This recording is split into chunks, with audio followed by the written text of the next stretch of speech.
Evangelho de João, capítulo 8, versículo 1. Galera da Bíblia de papel, achou aí? Sim? O texto diz assim, gente. Jesus, no entanto, foi para o Monte das Oliveiras. De madrugada, voltou novamente para o templo e todo o povo se reuniu em volta dele. E Jesus, assentado, os ensinava. Então, os escribas e os fariseus trouxeram à presença dele uma mulher surpreendida em adultério.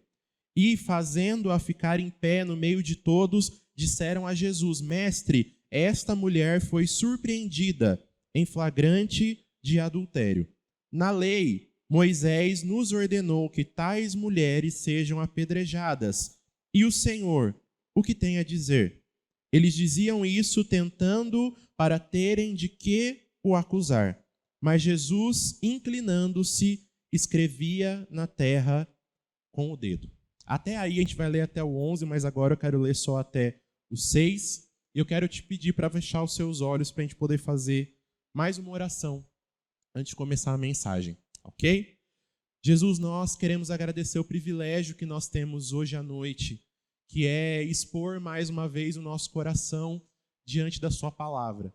Nós queremos te agradecer porque nós cremos que a Bíblia ainda é poderosa o suficiente para continuar transformando os nossos corações.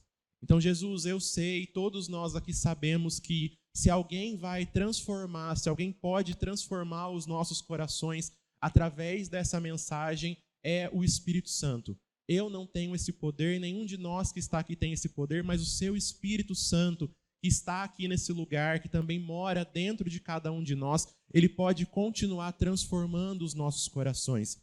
Nós queremos nessa noite reafirmar aquilo que está escrito na sua palavra, não por força nem por violência, mas pelo Espírito Santo de Deus.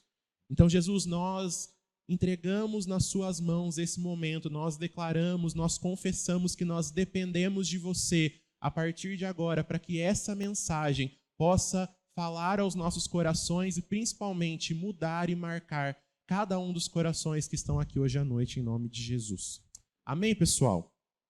Então, recomeçando sem culpa. Gente, eu acredito que se tem uma situação que eu acho que boa parte de nós já vivemos aqui e que chega muito perto do que está acontecendo aqui em João capítulo 8, é aquele dia na escola, né, em que geralmente tinha briga na saída. Então, ao longo do dia, né, geralmente duas pessoas que tinham um problema dentro da escola ou fora da escola, né, essas pessoas se encontravam e aí uma dessas pessoas dava um ultimato, né? E qual é o ultimato? Eu vou te pegar na saída, né? Na saída a gente vai brigar, na saída eu vou te quebrar na porrada. E aí, ao longo do dia, ia se formando aquele clima terrível, né? Se você, assim como eu, sempre fugiu de briga, né? Você ficava até com medo de estar perto em quem estava envolvido na briga. E aí, ao longo do dia, era uma provocação, era um xingamento, a galera ficava se olhando, e aí, na hora da saída, né, se formava aquela grande roda, e as duas pessoas que iam brigar ficavam no meio, e todo mundo ficava ali assistindo, né? Que é justamente o que está acontecendo aqui nessa passagem de João, capítulo 8. Os escribas e os fariseus, né, flagraram uma mulher em adultério, todo mundo fez uma roda, colocaram a mulher no meio, Jesus também, e aí agora eles querem saber o que é que Jesus vai fazer, como é que Jesus vai sair dessa situação. E aí, gente, eu quero quebrar, né, eu quero dividir o nosso texto de hoje em 4 partes. Porque quando eu leio esse texto aqui de João, capítulo 8, do 1 ao 11, eu enxergo aqui 4 encontros que essa mulher adúltera teve nesse dia. 4 encontros. Então, primeiro ela teve um encontro com o pecado, depois ela teve um encontro com a religião, em terceiro ela teve um encontro com a lei, e por último ela teve um encontro com a graça de Deus. Então eu quero dividir o texto nessas 4 partes, ok? O primeiro encontro, então, que essa mulher teve foi um encontro com o pecado. O versículo 3, né, a primeira parte diz: Então os escribas e fariseus trouxeram à presença dele uma mulher surpreendida em adultério, né, e fizeram com que ela ficasse em pé no meio de todos. Gente, falar sobre o evangelho é falar também, quase que de maneira automática, a respeito de pecado. Porque nós nos deparamos muitas vezes com algumas situações fora da igreja, né? E nós não chamamos essas coisas de erro. Nós não chamamos, perdão, essas coisas de pecado. A gente chama essas coisas de erro. Você, por exemplo, que trabalha num escritório, que faz estágio em algum lugar, né? Quando alguém comete algum erro, então, por exemplo, o Cláudio do financeiro lançou a nota fiscal errada no sistema. Você não chega para o Cláudio e fala, seu pecador miserável, você lançou a nota errada no sistema. Eu espero de verdade que você não esteja fazendo isso no seu trabalho. Tá? Se você fizer, a gente vai orar por você no final. Mas por quê, gente? Isso não é um pecado, isso é um erro. Mas nós sabemos, né, que da porta da igreja para dentro, nós que estamos conhecendo a Deus, a gente tem aprendido a dar para as coisas o nome que as coisas têm. Então, quando nós falamos sobre evangelho, nós falamos sobre pecado, porque é no evangelho que a gente descobre, né, aquilo que é e aquilo que não é pecado. Mas aí o que acontece é que muitas vezes, né, nós nos deparamos com muita gente que está dentro da igreja, muitas vezes há muito tempo já, né, a pessoa está pecando, mas ela ainda está jurando para si mesma que ela está somente errando. Mas, na verdade, o que ela está cometendo é um pecado. E essa mulher, o primeiro encontro que ela teve antes de se encontrar com a graça de Deus lá no final, ela se encontrou com o pecado. Pedro, mas qual que é a importância de chamar pecado de pecado e chamar erro de erro? Gente, a importância é porque se eu cometi um erro, né, dependendo do erro, eu consigo consertar dependendo daquilo que eu fizer. Olha, então eu fui em tal lugar e eu gastei dinheiro à toa, mas eu sei que eu vou trabalhar e no mês que vem eu vou ganhar mais dinheiro e eu vou então repor esse dinheiro. É um erro que eu consigo corrigir. Mas, gente, se eu não chamo pecado de pecado, né, eu não estou consciente, eu não estou sabendo que o único que consegue resolver o problema do meu pecado é Jesus.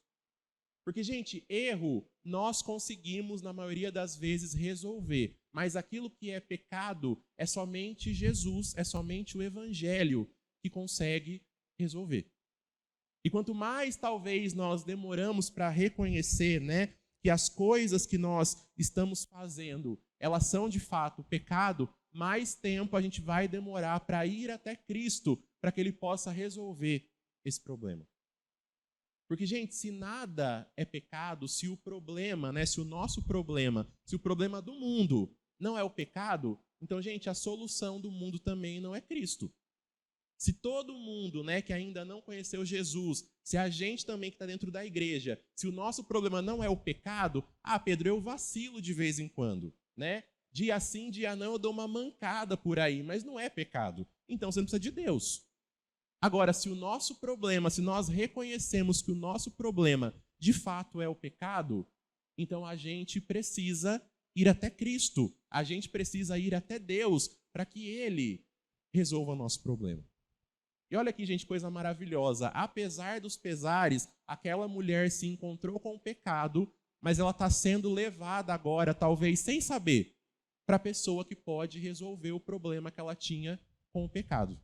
Não eram os fariseus, não eram os curiosos que estavam em volta ali na roda, talvez gritando briga, briga, briga, né? Não era essa galera que resolveu o problema dela. Quem ia resolver o problema daquela mulher com o pecado era Cristo. Então estavam levando aquela mulher, talvez sem saber, estavam levando aquela mulher para a pessoa certa.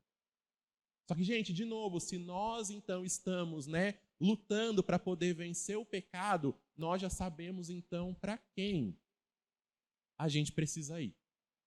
Só que o segundo encontro que essa mulher teve foi um encontro com a religião. Porque no versículo 3, de novo, né, diz que os escribas e os fariseus trouxeram para a presença de Jesus uma mulher surpreendida em adultério. E fazendo-a ficar em pé no meio de todos, disseram a Jesus: Mestre, essa mulher foi surpreendida em flagrante adultério. Gente, os escribas e os fariseus, que o texto está dizendo aqui, os escribas, eles eram homens responsáveis por ensinar a palavra de Deus para as pessoas, né? Eram responsáveis por ler a palavra de Deus para as pessoas, mas eles também eram responsáveis por copiar a palavra de Deus naquele tempo.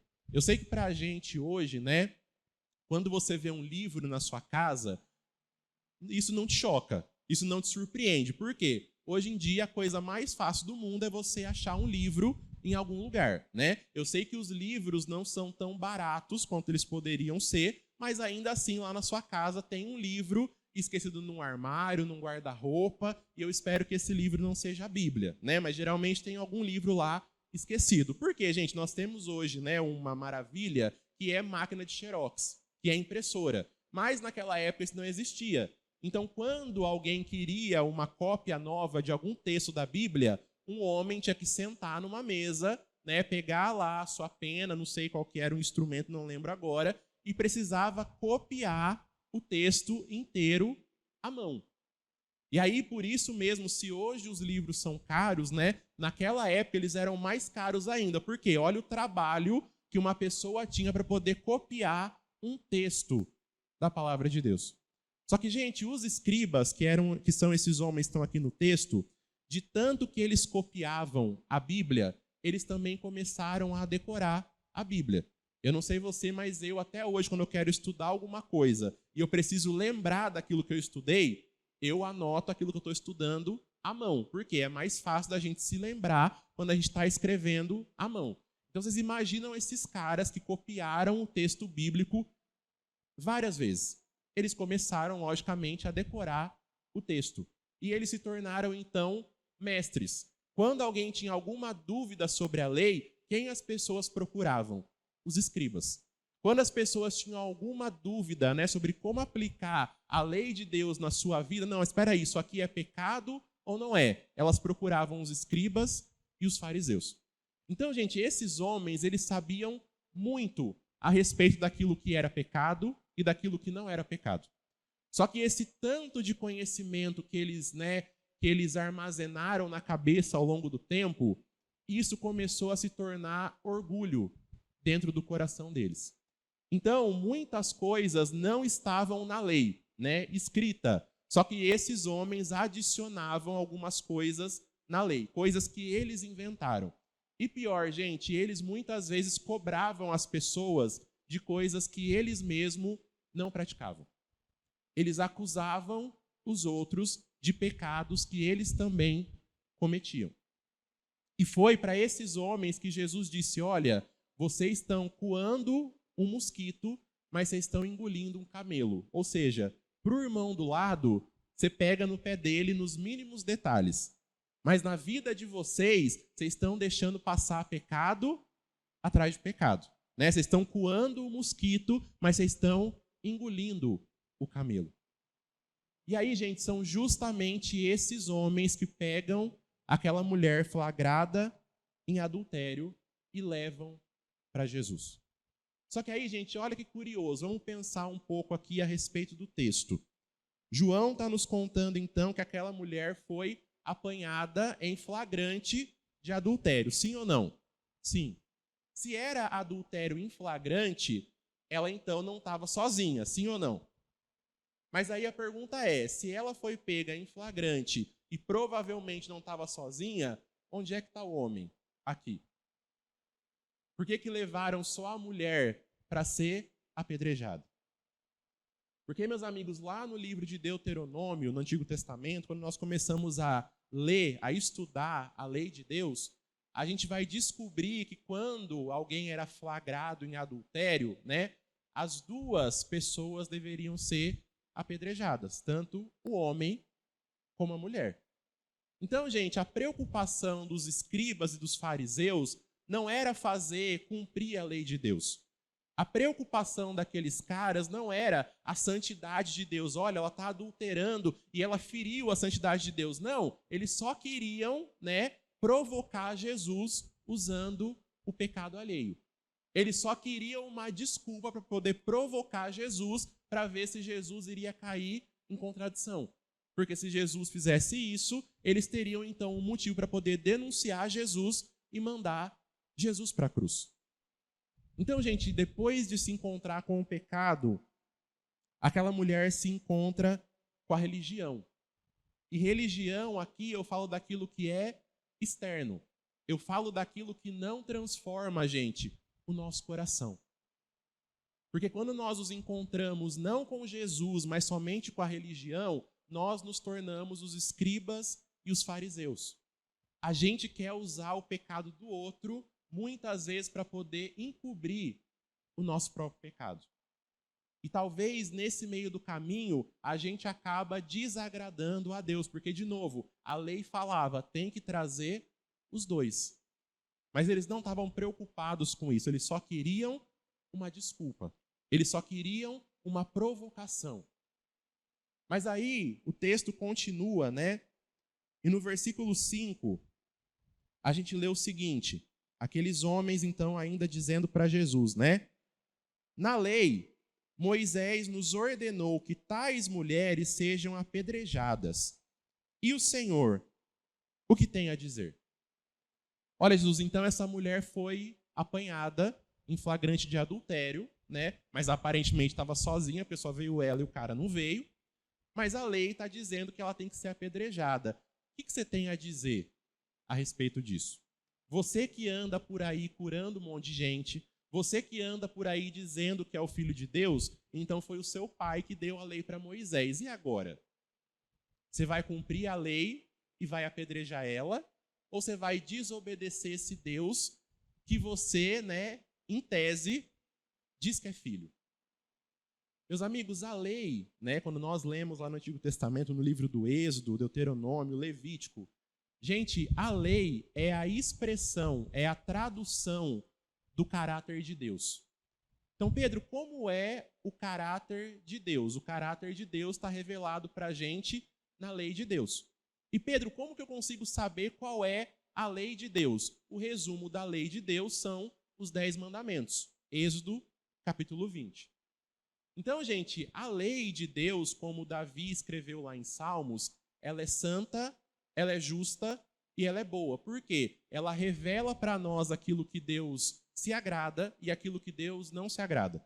É a lei que conta para a gente o que é pecado e também conta para nós aquilo que não é pecado.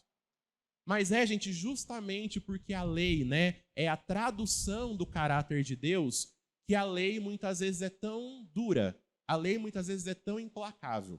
De novo, quando você lê o livro do Êxodo, por exemplo, você vai ver que existiam muitas leis, né? Chega uma hora que a gente fica até cansado de ler o tanto de lei, né, que Moisés começou a anunciar para as pessoas.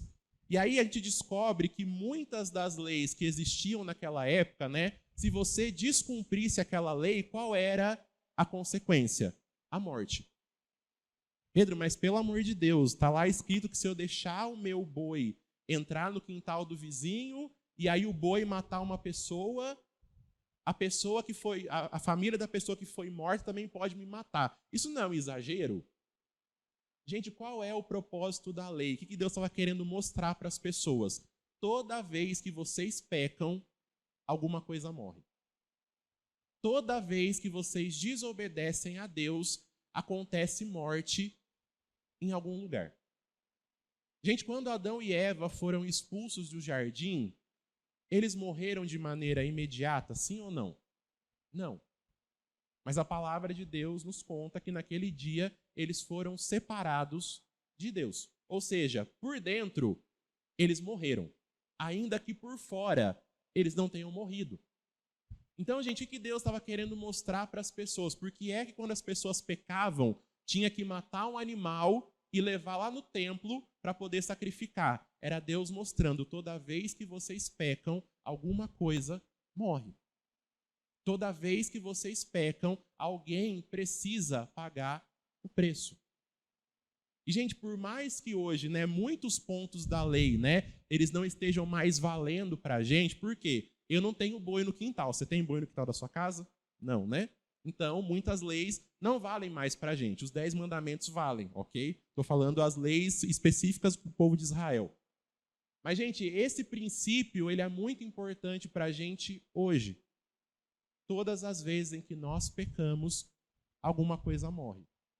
Talvez não o nosso corpo físico, mas só que muitas vezes coisas dentro da gente morrem quando a gente peca. Talvez pessoas ao nosso redor são afetadas de maneira negativa pelo nosso pecado. E é isso que Deus estava querendo, mostrar para aquelas pessoas. Cada vez que vocês desagradam a minha vontade, existe uma consequência. Mas essa lei que eu entreguei para vocês, ela é a tradução do meu caráter. E, gente, quando nós olhamos para uma lei, agora não a lei do povo de Israel, mas as leis do nosso país. Gente, as leis do nosso país, na maioria das vezes, elas são implacáveis. Pedro, o que isso quer dizer? A lei não quer saber quem é você. A lei, ela quer ser cumprida. Eu, nesses últimos meses, eu estou agora dirigindo.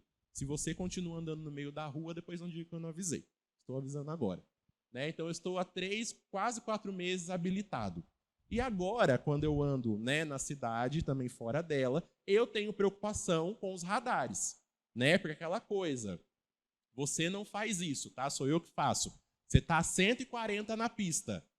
Aí, quando você avista o radar, você pisa no freio com tudo e deixa o carro, a moto, cair para 109, porque você não quer ser multado. Mas, de novo, você não faz isso, fique tranquilo, Mas aí, agora eu tenho que ficar atento aos radares, porque, gente, eu não gosto de andar acima do limite de velocidade. Mas suponhamos que um dia, o limite é 110, eu passei a 140, E aí a polícia estava escondida, depois do radar. E me mandaram encostar e vão me multar. Gente, não vai adiantar eu explicar para o policial, olha, veja bem, você não está entendendo, É que eu deixei o ferro de passar roupa ligado lá em casa e eu comecei a correr na pista porque eu tinha que chegar em casa para poder desligar o ferro. Gente, o policial não vai querer saber qual que é o contexto. Ele não vai querer saber por que eu estou desobedecendo a lei. Ele vai fazer a lei ser cumprida. Olha, tudo bem, você deixou o ferro ligado em casa, você deixou a televisão ligada, deixou a panela no fogo, está pegando fogo em algum lugar? Olha, sinto muito, mas a multa vai chegar na sua casa e era melhor você não ter corrido. Então, gente, a lei, ela é implacável. A lei não quer saber o nosso contexto. E eu estou falando isso porque, geralmente, a gente costuma esconder os nossos pecados, atrás de muitos contextos, Então, olha, Deus, veja bem, eu fiz tal coisa, Eu dei na cara da fulana porque no meu passado aconteceu isso, isso e isso. Mas, gente, Deus está nos olhando, com os olhos de quem conhece a palavra dele.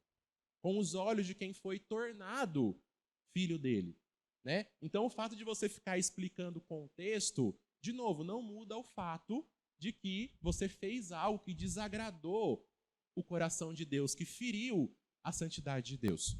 Então, gente, a lei, ela é implacável. E é por isso que Paulo escreveu, Quem desobedece um ponto da lei, desobedece também todos os outros pontos. Porque talvez você me ouviu falar, tá bom, Pedro, a lei revela a Deus, mas a lei também é implacável. A gente não consegue cumprir a lei. O que a gente faz agora? A gente morre? Não, a gente vai para Cristo.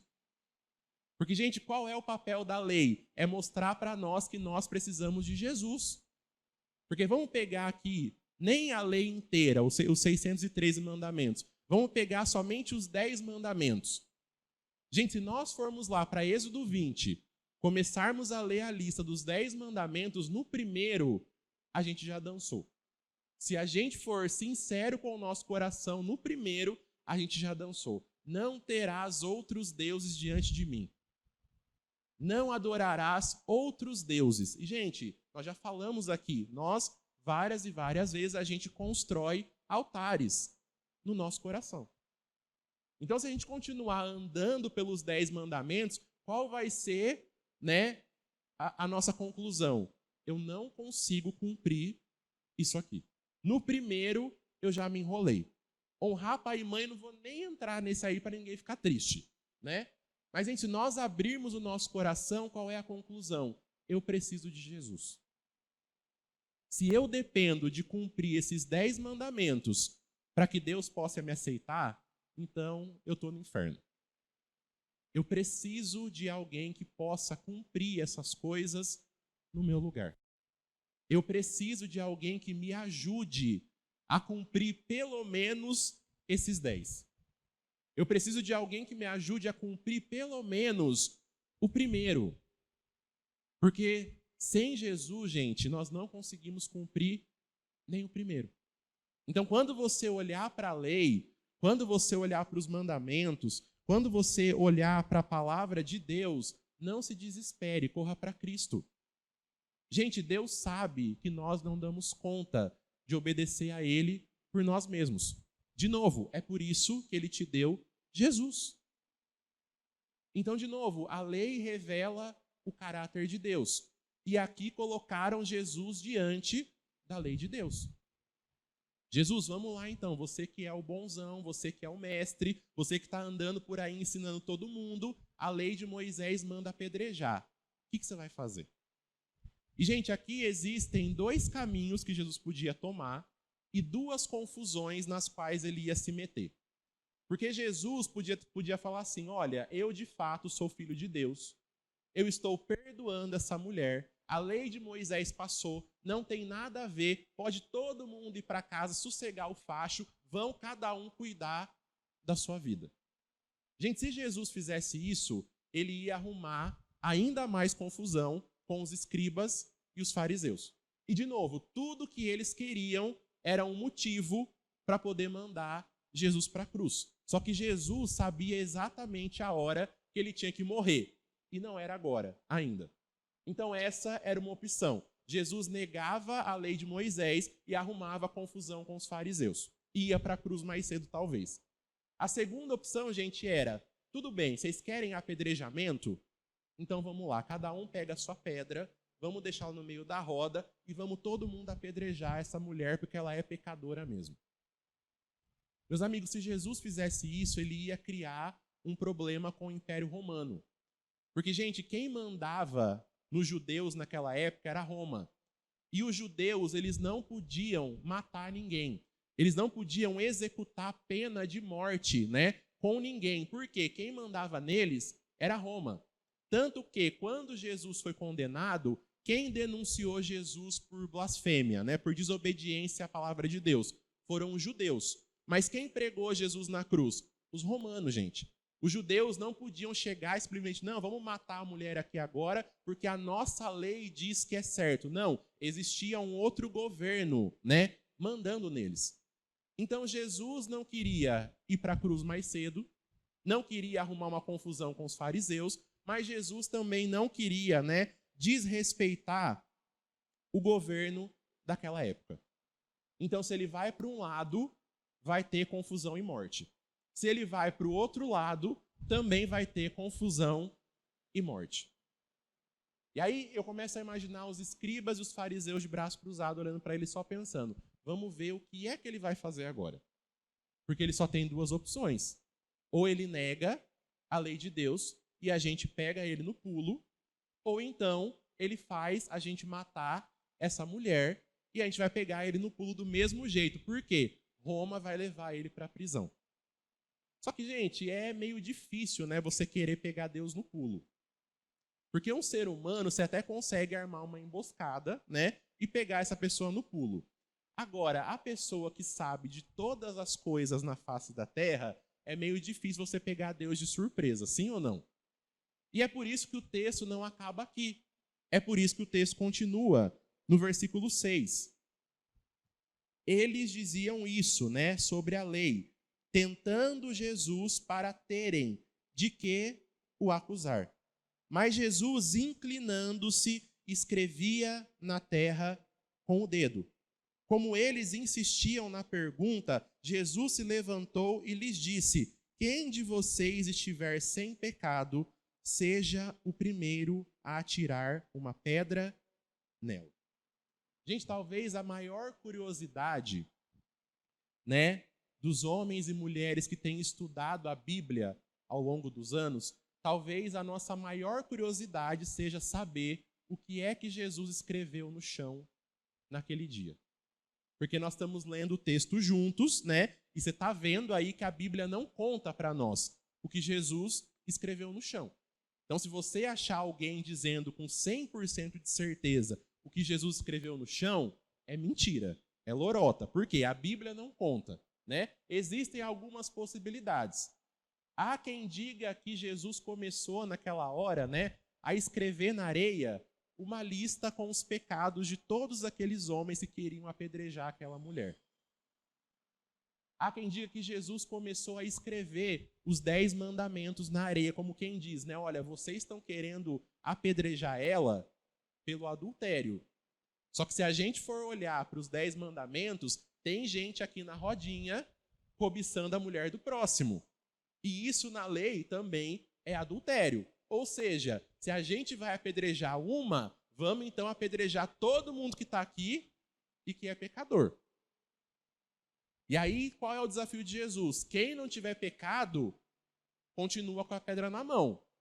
Agora, quem está aqui e reconhece que também é pecador, solta a pedra e vai para casa. E é aqui, gente, que começa o último encontro que aquela mulher teve naquele dia, que foi um encontro com a graça de Deus. Porque, meus amigos, é muito fácil, né, a gente crescer para cima de um outro ser humano. É muito fácil a gente bater no peito, né, querendo talvez humilhar ou até diminuir uma pessoa, né, com base na nossa própria justiça. Só que, gente, para cima de Deus, ninguém cresce. Se você comparar a sua vida com a minha, eu não tenho dúvida de que em muitos pontos você está muito melhor do que eu. E você pode talvez se gabar disso. Agora, gente, a pergunta é, olhando para Cristo, quem é que pode bater no peito e dizer, eu sou muito bom? Olhando para o Filho de Deus, esse mesmo homem que está agora, né, agachado na frente daquela mulher, escrevendo o que ninguém sabe, né, na areia. Comparado com Jesus, quem é que pode bater no peito e dizer, eu sou muito justo, eu sou muito santo? Nenhum de nós, meus amigos, pode fazer isso. Porque, gente, muitas vezes, de novo, para poder justificar não os nossos erros, mas os nossos pecados, né? O que a gente faz? A gente fica parecendo criança que tem ou o irmão mais velho ou então o irmão mais novo. A sua mãe vai lá e te fala, olha, você aprontou tal coisa e você vai ficar de castigo. Qual que é a resposta da criança? Mãe, mas o fulano ontem, ele fez tal coisa. O Espírito Santo vem até você e ele começa a constranger o seu coração. Você está errando aqui. E não é erro, é pecado. Qual que é geralmente a nossa resposta? Deus, mas veja bem, a pessoa que senta do meu lado na igreja, eu fiquei sabendo isso e aquilo. E a gente começa a pegar as nossas pedras na mão. Então, Jesus, eu estou querendo, né, desviar a sua atenção daquilo que eu estou fazendo, colocando a minha atenção naquilo que o meu irmão está fazendo. Então, gente, de novo, crescer para cima do nosso próximo é muito fácil. Agora, a pergunta que desafia o nosso coração, mas também nos transforma é: quantos de nós estão olhando para Cristo e perguntando, Jesus, o que é que existe em você que ainda falta em mim? Deus, o que é que existe no seu caráter que ainda não existe no meu caráter? Jesus, que tipo de pessoa você é que eu ainda não sou?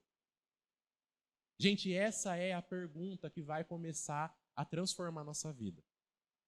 Essa é a pergunta que vai começar a transformar o nosso coração.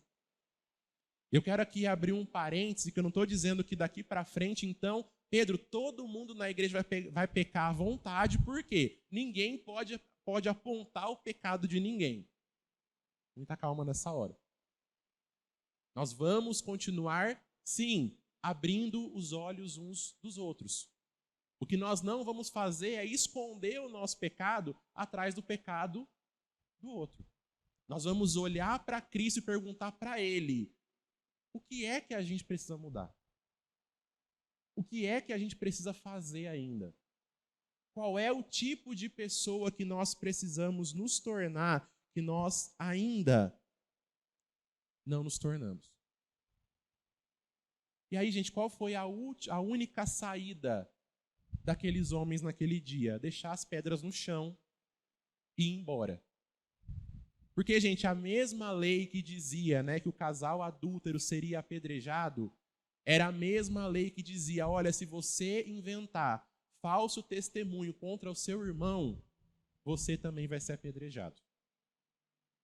Se você talvez ficar vivendo a sua vida, né, naquela filosofia, Pedro, eu não invento, né, eu não invento, mas eu aumento.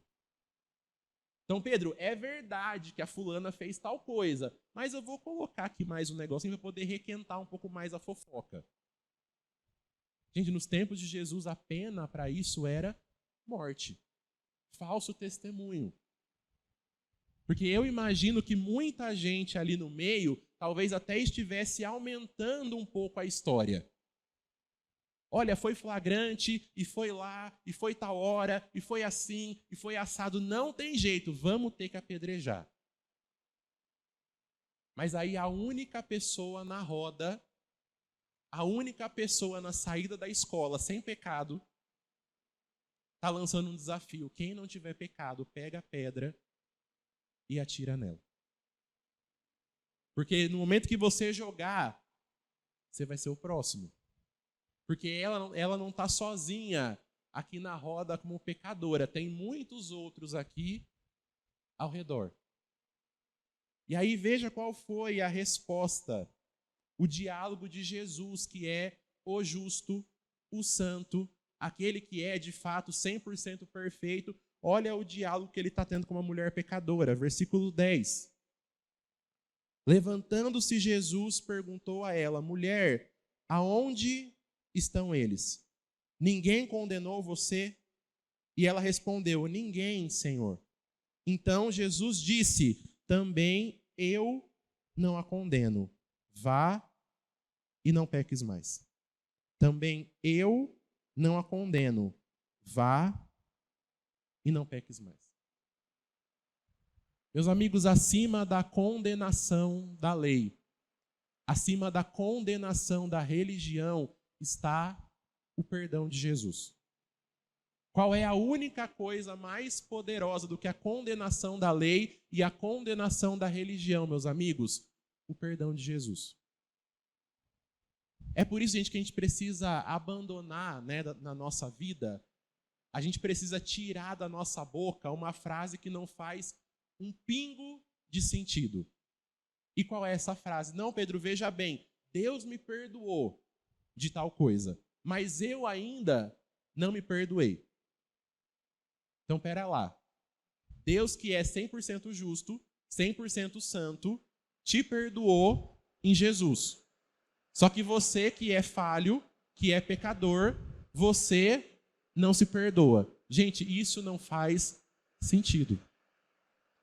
Pedro, mas eu não me sinto perdoado. Gente, não é sobre os seus sentimentos, é sobre a palavra de Deus.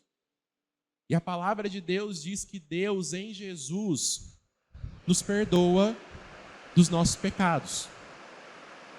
Então, versículo 11. Também eu não a condeno. Vá e não peques mais.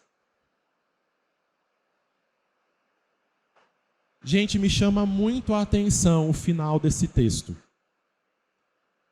Aquela mulher, então, se encontrou com o pecado, se encontrou com a lei, se encontrou com a religião, e agora ela está, então, se encontrando com a graça de Deus.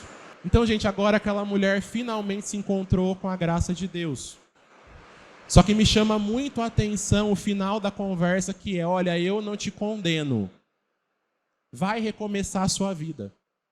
Vai viver de verdade. Volta para sua casa, volta de onde você veio e vai recomeçar a sua vida. Mas tem um detalhe, vá e não peques mais. De novo, gente, a única coisa mais poderosa do que a condenação é o perdão de Jesus. Só que o perdão de Jesus não nos dá o direito da gente viver a nossa vida da maneira que nós queremos viver. O perdão de Jesus, muito pelo contrário, nos dá a força necessária, nos dá a força que a gente precisa para viver a nossa vida da maneira que Deus quer. Olha, ninguém te condenou, eu também não te condeno, mas vá e não peques mais. Pega esse perdão que você recebeu e vive a sua vida de uma maneira diferente. Volta para sua casa, volta para o lugar de onde você veio, mas não repita os mesmos erros. Não caia nos mesmos buracos. Vá e não peques mais. E para a gente poder já encerrar e orar, o texto vai dizer que depois que todos os escribas e os fariseus foram embora, aquela mulher ela ficou sozinha com Jesus. Todo mundo que queria ver a confusão, todo mundo que queria matar aquela mulher foi embora e ela ficou a sós com Jesus. E aí quando ela estava sozinha com Jesus, ela ouviu dele: olha, eu te perdoo, vá e não peques mais.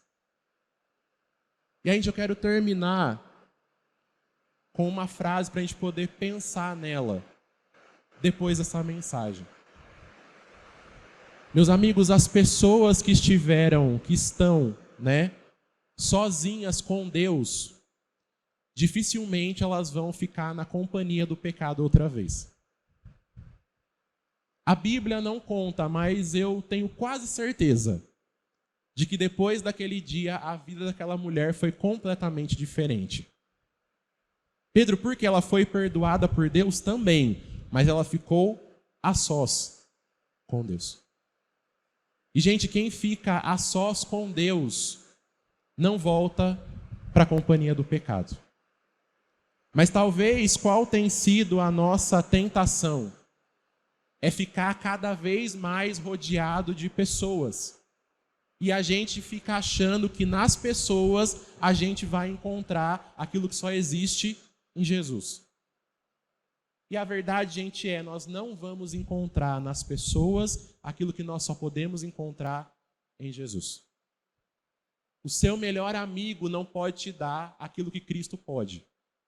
O seu namoro não pode te dar aquilo que Cristo pode. O amor dos seus pais talvez não pode te dar aquilo que somente Jesus pode te dar.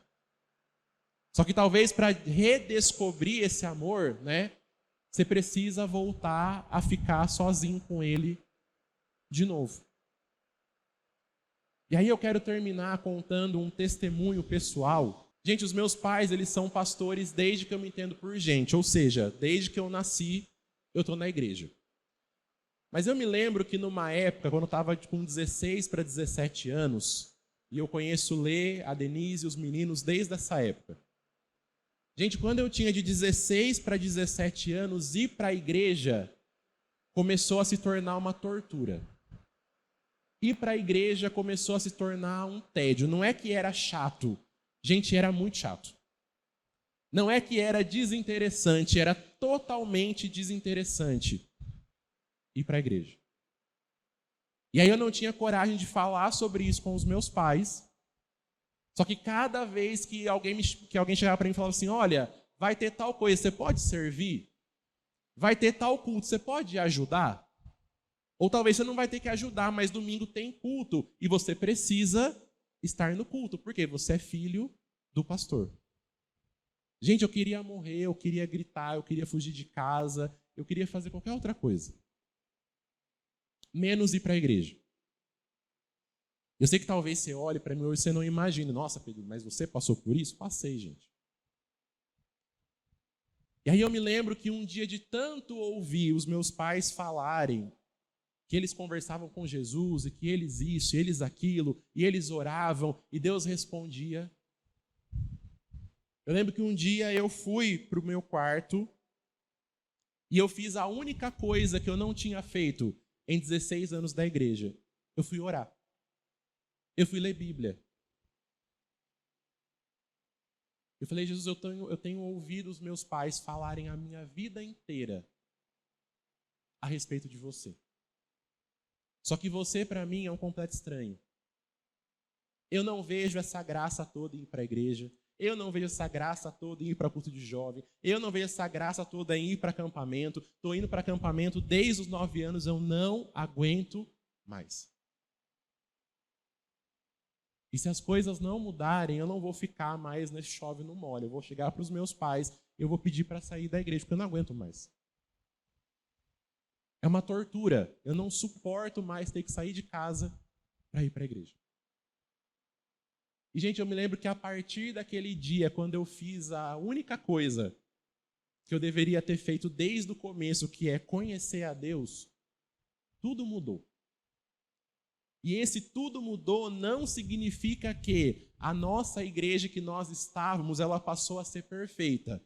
O lugar onde nós estávamos tinha muitos problemas. E aqui também tem, tá, gente? Não estou querendo pegar no pé do pessoal lá, não. Aqui nós também temos muitos problemas. Só que, gente, depois daquela oração, depois daquele dia, eu comecei a conhecer Jesus de verdade. E aí, depois que eu comecei a conhecer Jesus de verdade, não é que a igreja ficou perfeita, mas o Pedro agora queria estar nos lugares onde Jesus estava. E eu descobri que a igreja, mesmo cheia de falha, mesmo cheia de problema, mesmo cheia de gente chata, e eu era o primeiro da fila, eu descobri que a igreja, mesmo com todas essas coisas, era um dos lugares onde Jesus estava. E a partir daquele dia eu queria estar aonde Jesus estava. Então, gente, de novo, talvez para abandonar aquilo que nós ainda não estamos conseguindo abandonar, a gente precisa ficar mais tempo a sós com Deus. E eu queria que a gente começasse fazendo isso agora mesmo.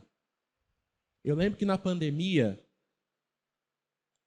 as pessoas começaram a surtar dentro de casa. Eu já morava sozinho, eu estava em BH na pandemia. E aí qual era a ilusão do começo da pandemia? Vão ser só 40 dias em casa. Gente, no 15º dia eu queria surtar, eu queria matar alguém, porque eu não aguentava mais. E aí eu ia para a internet e eu descobri que estava todo mundo na mesma situação. Porque, gente, qual é o nosso problema muitas vezes? A gente não está acostumado a ficar sozinho com o nosso próprio coração. A gente não está acostumado a ficar sozinho com os nossos próprios pensamentos. E é por isso, talvez, que nós também não estamos acostumados a ficarmos a sós com Deus. Só que talvez seja nesse momento a sós com Deus que a gente vai ouvir não do Pedro, não do pastor, não da Denise, não do Lê, mas a gente vai ouvir do próprio Deus. Olha, eu também te perdoo, vá e não peques mais. Recomeça esse ano sem o peso da culpa, vai viver uma vida diferente. Porque, gente, no final, só quem pode convencer o nosso coração é o Espírito Santo de Deus. Eu não saio de casa para poder pregar para vocês aqui no sábado com o pensamento, olha, eu vou para a igreja hoje e eu vou pregar uma mensagem que vai mudar a vida de todo mundo. Gente, eu não consigo fazer isso. Se você não abrir espaço no seu coração para o Espírito Santo poder transformar o seu caráter, eu posso ficar aqui falando até meia-noite e nada vai acontecer. Mas depois de ter ouvido esse texto, de ter conhecido essa história, eu quero te convidar aí no seu lugar a fechar os seus olhos. E começar nesse momento, ainda que você esteja rodeado de outras pessoas, eu queria te desafiar a começar desde já a ficar mais tempo sozinho com Deus. Por mais difícil que seja, talvez, contemplar e olhar para o seu próprio coração. Por mais difícil que seja, talvez, ficar um tempo em silêncio dentro da sua própria cabeça. Mas enquanto a gente vai cantar, eu quero te desafiar a esquecer que todo mundo está aqui. Se você tiver que levantar, se você tiver que mudar do seu lugar, se você quiser que alguém ore por você, você quiser vir para frente, você pode fazer isso. Mas eu queria desafiar para que todos nós hoje a gente possa começar a contemplar esse Deus que está agachado na areia escrevendo algo que nós não sabemos o que é. Mas isso que ele está escrevendo está calando a boca dos nossos acusadores. Isso que Jesus está escrevendo na areia está fazendo as pessoas largarem as pedras. Isso que Jesus está desenhando talvez no chão tem que nos fazer soltar as nossas pedras. Porque aí depois que todo mundo tiver ido embora, depois que todas as pessoas que nós queremos impressionar tiverem ido para casa, nós vamos ficar a sós com Ele. E Ele vai poder olhar nos nossos olhos e dizer: onde estão os seus acusadores? Ninguém te condenou, eu também não te condeno. Mas vai para casa, recomeça a sua vida, viva uma vida diferente, porque você pode viver uma vida diferente. Olha, vai para casa hoje, entra no seu quarto, fecha a porta, pega a sua Bíblia, conversa comigo e diz: olha, Jesus, eu não aguento mais que você seja somente o Deus dos meus pais. Eu quero que você também seja o meu Deus. Olha, Jesus, eu ouvi o Pedro dizer lá que até ele, uma época, não queria mais ir na igreja. E tudo mudou quando ele te conheceu de verdade. Então eu quero te conhecer de verdade. Gente, recomeçar sem culpa é recomeçar a vida com Jesus. Então que nesse momento você possa abrir o seu coração de verdade.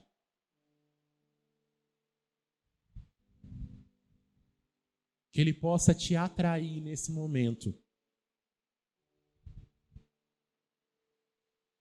Que você possa nessa noite, talvez de uma vez por todas, recomeçar